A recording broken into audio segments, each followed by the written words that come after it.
The search for our sister has led us to the new land of Teyvat, Liyue. At the start of our adventures, be sure to watch the last part of the Genshin storyline if you haven't already. We think for some reason that our sister was taken, possibly by one of the 7 Archons.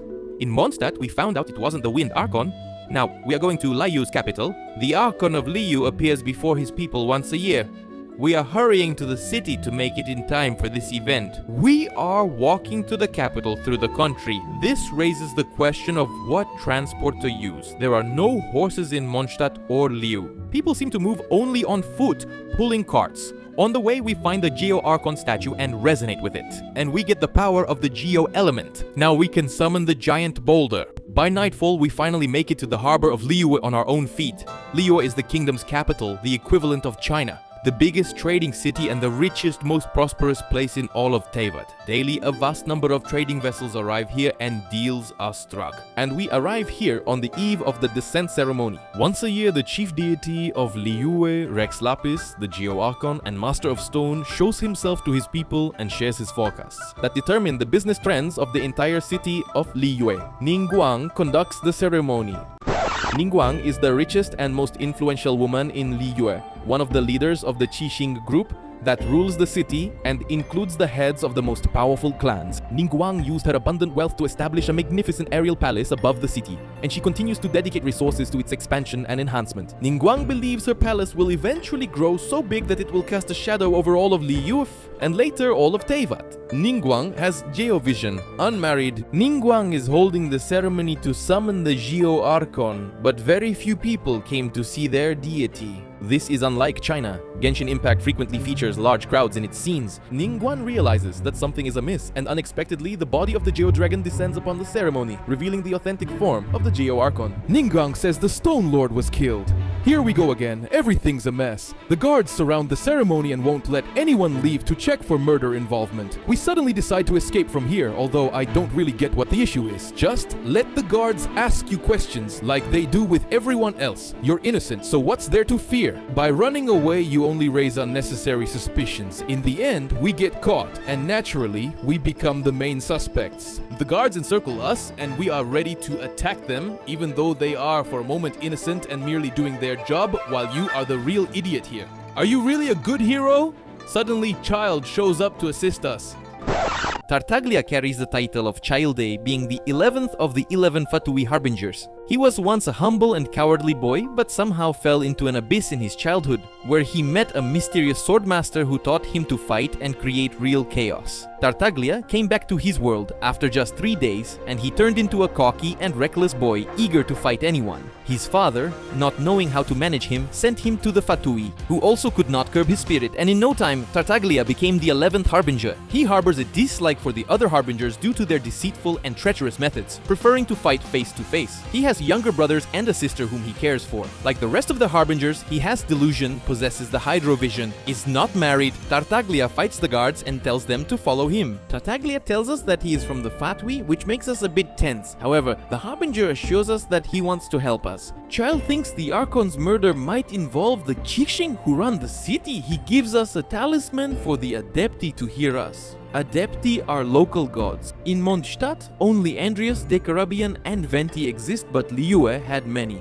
And the Adepti are precisely those deities who made a contract with the god Geo Archon Rex Lapis, a contract in which they must protect the region and the city of Liyue. The Adepti might indeed assist us in the investigation of the Geo Archon's murder, but why should we immediately trust the Fatui and do as he says? Alright, we're heading to Joyonkarst, a rocky area where passage is forbidden to ordinary mortals. Theoretically, the Adepti live somewhere around here. We find the first Adeptus Mooncarver without much trouble. He doesn't attack us just because we have a talisman that Tartaglia gave us. Right now, the guards are running after us. The Mooncarver says they are on forbidden land, so go and fight. Sure, I'll do whatever I'm told. The Fatui will tell me to look for something. The gods will tell me to hit people. I do all tasks without asking. After the guards were beaten up, we tell Mooncarver that the Archon has been killed. He is shocked by this news. Mooncarver blames Qixing for everything, questioning how they allowed this to happen, and orders us to find the other adepts so that they can all gather and decide what to do about it. We meet Cloud Retainer and tell her everything. She wants to kill everyone in Liyue, but we ask her to consult the other Adepti first. We find the Adept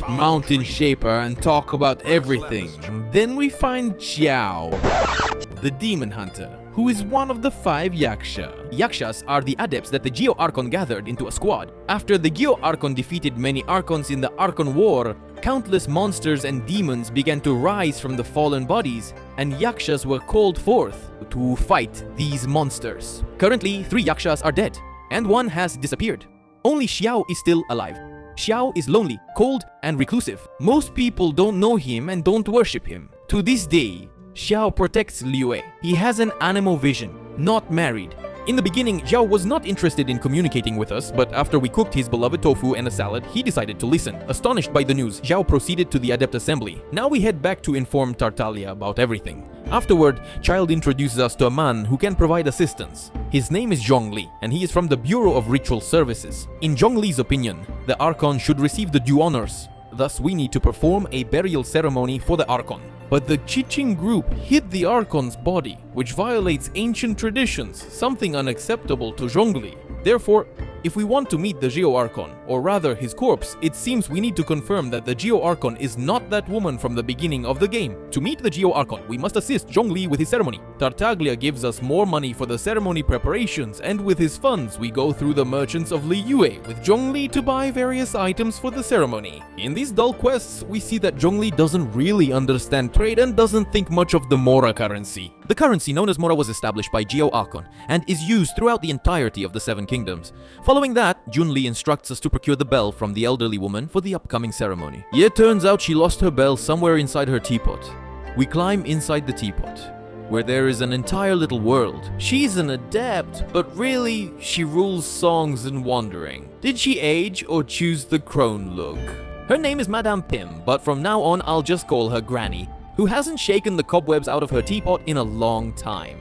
We had to clean up in that teapot to finally find this little bell. Later, the old lady will present us with a similar teapot where we can establish our home to have some shelter during our journey. I tried to build something at first, but you quickly hit a limit, so creating anything worthwhile is very problematic. Here, you can earn different bonuses and resources, but I have completely ignored this house for a while. In short, we got the bell and now we need to find some everlasting incense. We went to look for him at Bubu's Pharmacy, the best herbalist shop in town. At first glance, the counter seemed empty, but looking closely, we saw a real zombie. It was Chiki.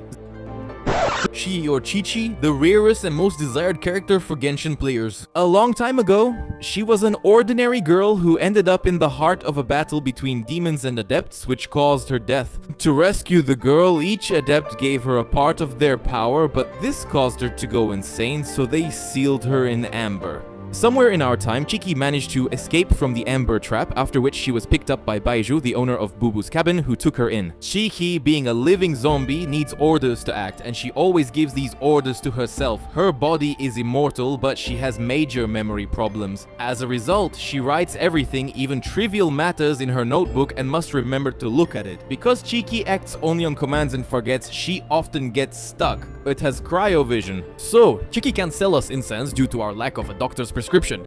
We don't really need it, but Chiki has decided to sell medicines only with a prescription. She will give us the incense if we defeat the coconut goat with the ballista. Even Zhongli doesn't know what a coconut goat is, but he suggests going to the ballista. What if we see the goat? Awesome plan, let's head to one of those ballistas Guizhong. These ballistae were designed by Guizhong, the Archon of Dust who has died to protect people from demons. Some say she was the Geo Archon's lover. She also, by the way, created that little bell that we found at the old woman's. The ballista turned out to be broken. After repairing it for some reason, we didn't find any goats, only bandits. After beating up the bandits, we returned to Bubu's hut. We tell Tsitsi that we didn't find any coconut goat. Only now do we ask, why do you need a coconut goat? It turns out Tsitsi wanted coconut milk. And similarly, if milk comes from a goat, then coconut milk must come from a coconut goat. We realize how dumb we were for not asking the girl about her fantasies earlier. I still don't understand the logic where to get coconut milk. You have to hit a coconut goat with a ballista. Bubu, the pharmacy owner, enters the hut. Baiju, the finest healer Liyue and the owner of the Bubu hut. His neck is wrapped by a white snake named Changsheng. Changsheng knows a secret that can cure any illness. Long ago, a healer struck a deal with her, enabling him to heal any illness, but he had to sacrifice his own health in return. The deal with Changsheng was handed down from healer to healer who, by employing the power of Changsheng, faced torment and death until Baiju concluded the agreement with Changsheng. Baiju wishes to help people heal from incurable diseases, but he does not want to die from the curse of Changsheng, so he is obsessed with the idea of finding immortality. One reason he provided refuge for Qiqi was to investigate her immortality. Due to the curse of Changsheng, he has delicate health and suffers intensely during his illness attacks. It has Dendro vision, not married. Baiju is ready to sell us the incense we need for a ton of money that we don't have. At that moment, Tartaglia, laughing, shows up in the doorway, exclaiming how dumb we are for getting involved and going to the mountains to find a coconut goat. Ultimately, Tartaglia uses his money to purchase the incense for us. Afterward, Zhongli and I, having finally sorted out the burial ceremony preparations, headed to a restaurant to drink. In the restaurant, a coconut goat engages us in conversation. Ganyu, the secretary of the Qixing organization, is also an adept. Ganyu has a human blood and the blood of Qilin, a mythical beast, but under the guidance of the Geo Archon, she has been working for the Qixing for many years, primarily handling paperwork. Has a cryovision, not married. Ganyu declares that the suspicions regarding the murder of the Geo Archon have been cleared from us, and even Ningguang invites us to her flying palace to investigate the murder. This is nice, but we can't understand how to get to the flying palace. We have a great plan to launch ourselves into the palace with Guizhong's ballista, but this time there was a guards there and we couldn't think of anything better again. How to unfairly attack the defenseless guards. Keqing stopped the beating of the guards. Keqing, a member of the Qixing group, unlike many in Liyue, does not share the love for the Geo Archon, believing it is wrong to rely solely on God for everything, and folks should take control. As an electric vision, not married. After we clear up the confusion, Keqing tells us how to get to Ningguang's flying palace. We go back to Liyue, buy gifts for her, and find the platform in the city that takes us to the palace. We are already meeting with Ms. Ningguang in the palace. It turns out that Ningguang received a letter from Jean, who is the master of the Knights of Favonius, stating that we are really cool and helped all of Mondstadt. So, all doubts about us were gone. Ningguang is worried that we have gathered all the adepts who might misunderstand her actions. She says she hid the Geo Archon's body and started an investigation because she thinks the Fatui are to blame for everything. In any case, they are plotting something and she urges us to deal with it. Alright, we understood the message. And now we are off to meet Zhongli. We had promised to assist him with preparations for the ceremony. Zhongli wants us to find the right flowers for him and sing to them. What an amazing plot. We find the right flowers and start singing to them.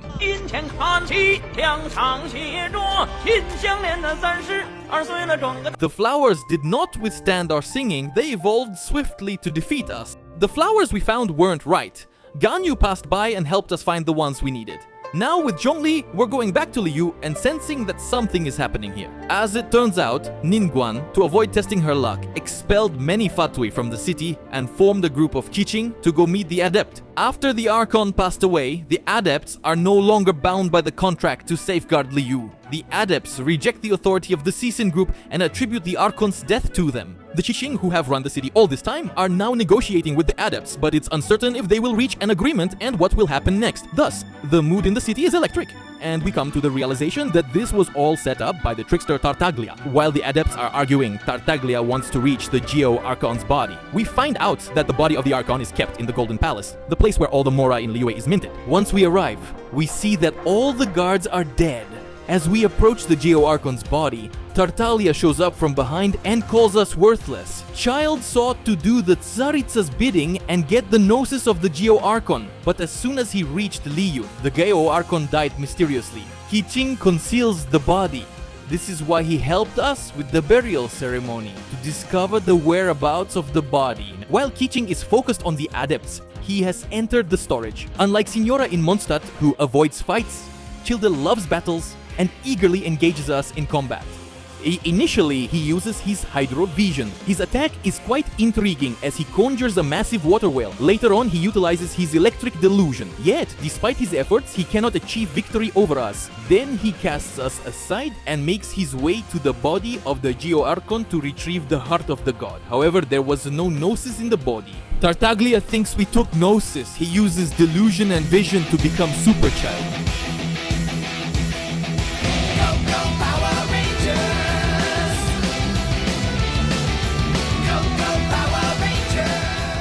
Child destroys the floor with his power and we fall to the floor below where we fight the mighty Child. The battle was tough, but we still managed to defeat him. Overwhelmed by his inability to cope with us, Childe admits that we are his friends. His understanding of friendship is quite peculiar. Tartaglia sees that Gnosis isn't with us, so he concludes that Geo-Archon isn't really dead. Everything that happened is just part of his plan. Yet Tartaglia has a plan B too. He takes out many consent seals, one of which he gave us to ensure the adepts recognized us. The fact is, these are ancient seals that are almost gone. They hold pieces of the power of the adepts and the Geo-Archon. When Tartaglia succeeded in acquiring one of these, he commanded his Fatui to counterfeit these seals. But how could they forge seals with divine powers? Nevertheless, using the power of all the seals and the Fatui's might, Childe intends to awaken the Archon of the Vortex, Ocial. The thing is that in Liyue there are islands called the Guyunstone Forest. These are merely the spears of the Geo-Archon, beneath which he interred numerous deities during the Archon War. It was impossible to kill them all, and many deities still rest beneath these spears. And so, while spinning the talismans, Childe frees Ocial from a distance. Childe wants Ocial to attack Liyue. This way he will force the Geo-Archon to appear to protect Liyue. Then Childe will take the vision. How do you intend to defeat the Geo-Archon and us if you couldn't even beat us? Seriously, why are we just standing here? Childe teleports somewhere and we run outside. A significant storm has started outside and we see the winds approaching Liyue from afar. The castle of Ningguang is heading towards them. By some means, we arrive at the castle where all the adepts and Qiqing are gathered. Confronted with peril, they momentarily overlook their conflicts. Ningguang creates a platform on which 3 ballistae Guizhong modified by the adepts are placed. 3 adepts climb onto the ballistae and start blasting the Archon of the Vortex from them. But portals appear on the platform. Fatui soldiers came to interfere with Liyue's defense, and Keqing and I rushed to protect the ballistae. Yet despite the many characters in the story, the Liyue guards should also be present. We fight alone without any crowd support. Simultaneously, we have to dodge Ocial's attacks. The Fatui are so numerous that we are struggling to manage. But Grandma gives us extra strength, which allows us to create a shockwave. Ganyu heals us, Xiao gives us his speed. As a result, we repel the Fatui's attack while the adepts on the ballistae unleash a mega beam at Ocial. However, this does not help as Ocial rises and launches his own attack. A heavy rain of water strikes the platform, breaking it and taking down all the ballistae with it. Together with the Guardians, we fall from the platform, but Xiao saves us while the adepts save the others. The situation seems hopeless, yet Ningguang comes up with an idea. She directs her flying palace directly above Ocial. Since we demonstrated our ability to withstand the adepts' power during the battle, all the adepts channel their strength into us so that we can strike the flying palace, causing it to crash down on Ocial. The flying palace descends like a meteor, entombing Ocial under a vast expanse of water. The adepts carry us to the harbor. The storm has ended and Liyue is safe, but the adepts still have unresolved matters with Qiqing. After deliberating at the dock, the adepts decide that Qiqing are sufficiently powerful to manage the city independently. The god's time is ending, Liyue's future is in its people's hands. On this, the Adepti leave the city, sending them to Joyunkarst, and Liyue continues its bustling life. I only have one question. The Fatui soldiers openly attacked the ruling Qiqing group, the deity of Liyue, and actually wanted to destroy Liyue. Why has everyone forgotten this? Sanctions won't cut it. A war should be declared against Snezhnaya. Ningguang yelled in the fight, Snezhnaya diplomats must try hard to explain this. How will they explain it? Oops, we mixed it up, sorry. But honestly, what's going on here? Alright, now let's head to Zhongli to find out how he is preparing for the burial ceremony. Let's find out that Junli forgot something at the Snezhnaya Bank, which I think should be storming the whole city after what happened. And inside we meet Junli, Childe, and Signora. We were ready to fight, but after the recent battles we have little strength left and we can't take on 2 Fatui Harbingers right now. But the Fatui don't want to fight us. Everything that happened was Zhongli and Signora's plan, and Tartaglia didn't even know he was used. Zhongli says to Signora that the contract is done and gives her his Gnosis. Zhongli, aka Rex Lapis, is the Stone Lord, Geo-Archon, and god of trade, history, home, and agreements. He's one of the 2 living original Archons besides Barbatos and the oldest of the 7.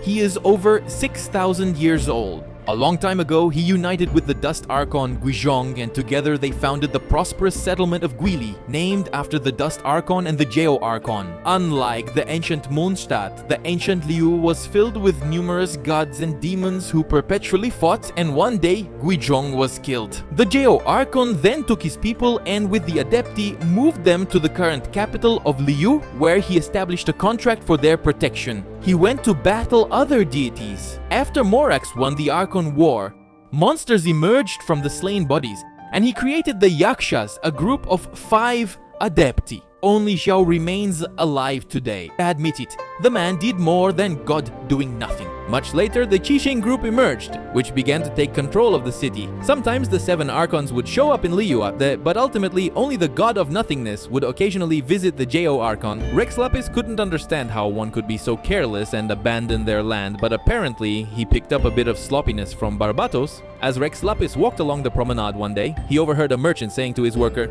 "You did a great job, now you can take a break."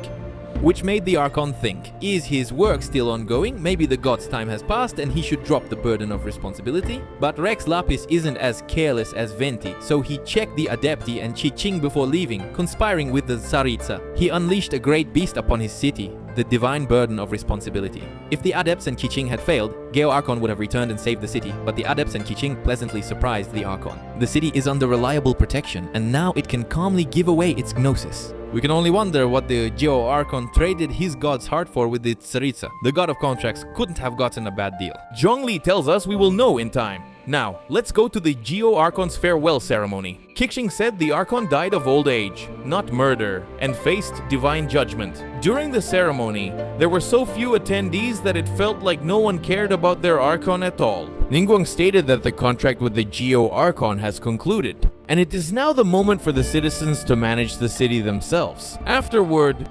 Qixing thanks us for helping save the city, and they say we can ask them for anything. And we ask them to help us find our sister. Then it feels like they ignored our plea. At the ceremony, we go to the lonely Zhongli. Look, Zhongli, does it seem like the whole city doesn't care about you? Not many citizens showed up for your funeral. You were right to stop defending those ungrateful jerks. Now we can ask the Geo Archon anything we desire. The crucial part is that the hero doesn't ask if he knows anything about our sister or the heavenly principles. Zhongli even mentioned the heavenly principles in the conversation, but we just didn't pay attention to that. Why the hell were you looking for the Geo Archon then, for God's sake? It seems our strategy is simply to glance at the Archon, ensure it's not that lady, and then seek the next one. Why bother asking? Tokot turns to Inazuma, the closed nation. Its Archon recently started taking visions.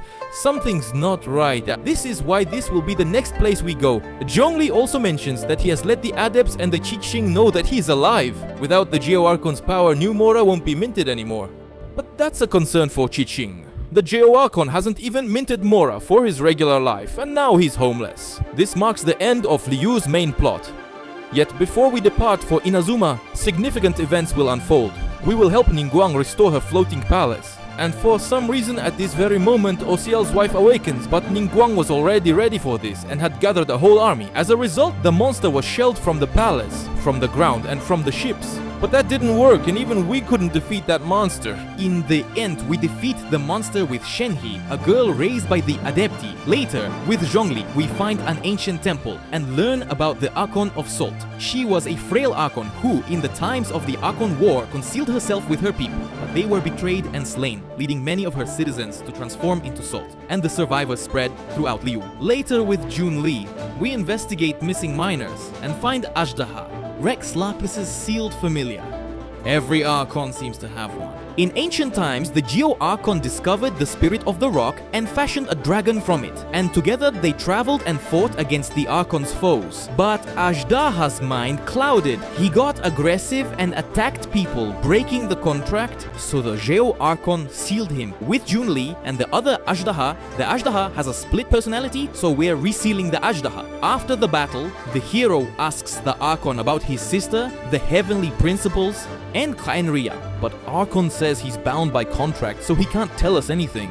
And great, I take it we'll have the same luck trying to get information from the other Archons. Disappointed with our lack of information about the sister, we enter the Mondstadt Tavern for a drink. There, amidst the night's drunken revelry, we notice a mysterious stranger in odd clothes. His name is Dainsleif. We tell him we are looking for our sister. Dainsleif has also traveled with someone from Paimon. He knows about our adventures in Mondstadt and Liyue, and that Venti and Zhongli are Archons. Next, he poses some strange questions to us, and after we answer, Dainsleif states that we don't look like her at all. Apparently, he is referring to the one he traveled with, but we don't inquire further. Dainsleif consents to join our group. His objective is to eliminate the Abyss Order, and the signs of the Abyss have brought him to Mondstadt. With Dainsleif, we seek out traces of the Abyss Order in Mondstadt. He provides us with information about the Order and occasionally brings up his past companion. The traces of the Abyss ultimately lead us to the traces of the Guardian of Ruins. This is exactly where the sister saw us in the trailer, which by the way was not in the game itself. She's still here. She crushed the little flower. Touching this flower, we felt that our sister had been here, but we didn't find anything worthwhile. Dainsleif is leaving us, promising that we will meet again. Later in Liyue, we find the Abyss Order's sanctuary and see an overturned statue of the Anemo Archon holding a glowing sphere.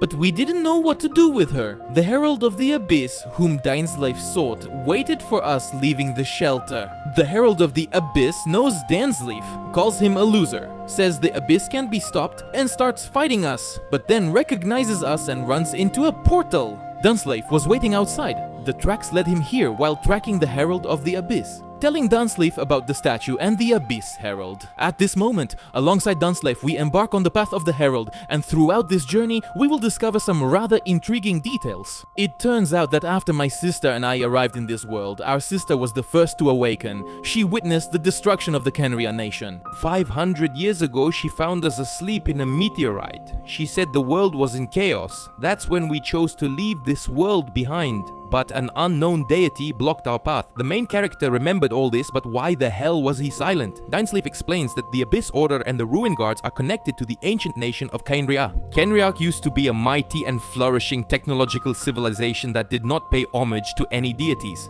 They, in their time, created the Steel Guardians, powerful, enormous machines that served as their weapons. 5 centuries ago, the gods seemingly came down from Celestia and obliterated all of Kenriarch. Following its downfall, the machines dispersed everywhere. Numerous machines have ceased functioning, but a few still wander the lands of Teyvat. Following the Herald of the Abyss, we come across the Abyss Mages. After beating them up, we find a message written in the language of Khaenri'ah. Thank goodness Dainsleif can read it. The Abyss is preparing some operation called the Loom of Fate. This is tied to Agil, the huge creature that now rests in the waters beneath the destroyed castle. How did the Abyss plan to retrieve him? The Order wants to transform Aziel using ancient technology in Tiller. These are the very Ruin Guards, as they were once called. The Abyss seeks the first field Tiller's eye for this. Combining the statue, eye, and Aziel grants them a super deity to overthrow Celestia. Is this some kind of Lego set for you? In what child's fantasy does this work?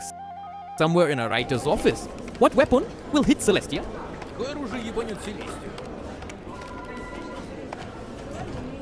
Need anything else?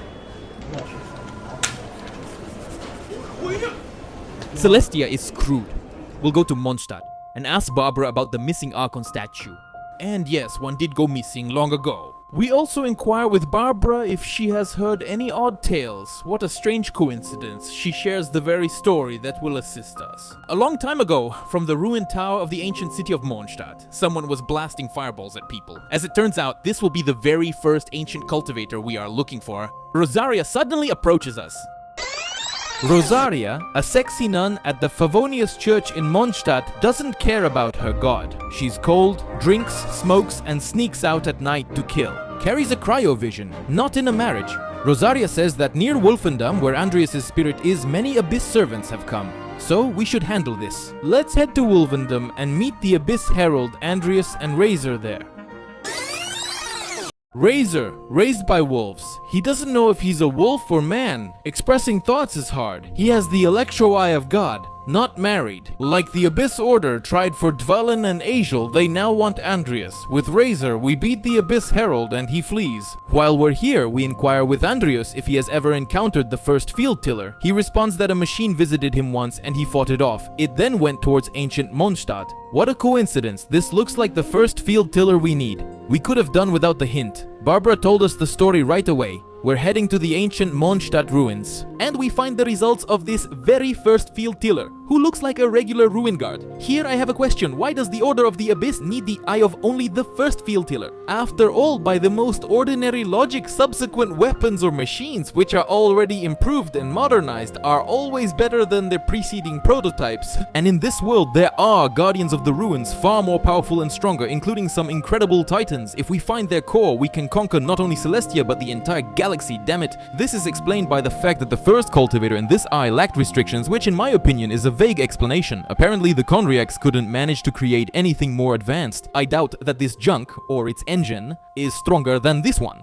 And the Order of the Abyss can create a Mega God from this crap, and removing restrictions from other machines, that's just them being completely incompetent. So, taking the eye, Dunslife keeps it for himself so that the Order of the Abyss doesn't get it, and then we return to the Order of the Abyss's hideout to completely destroy that strange inverted statue.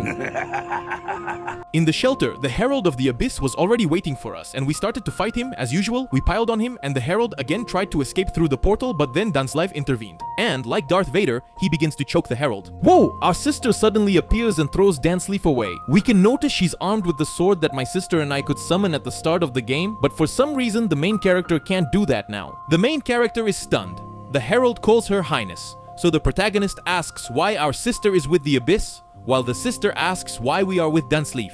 Dansleaf knows our sister, it seems. Lumin, our sister's name, declares that Dansleaf is her foe. 500 years ago, he served as a royal guard in Cainriarch, and he was afflicted with a curse of immortality, to witness how the people he was supposed to protect transformed into monsters. And that's when Paimon understands that the Abyss Order is actually the people of Khaenri'ah who have transformed into monsters. At that point, we respond, Lumin, my dear sister, for goodness sake, we don't care about this world, let's just go back home. This conversation leads us to the conclusion that we have a sister and lack our own place. We've been looking for a new home, but my sister can't join us yet. She has to deal with the local gods and destroy the Heavenly Order first. In her time, she traveled without us and learned a lot about this world. Now she calls us to explore it together to understand its true nature. Apparently, this is our new drive. We have located our sister, and now our motivation to journey is set. Thus, she says goodbye and enters the portal. We tried to catch her like Dansleif, but the portal is only for Cainri'ah residents.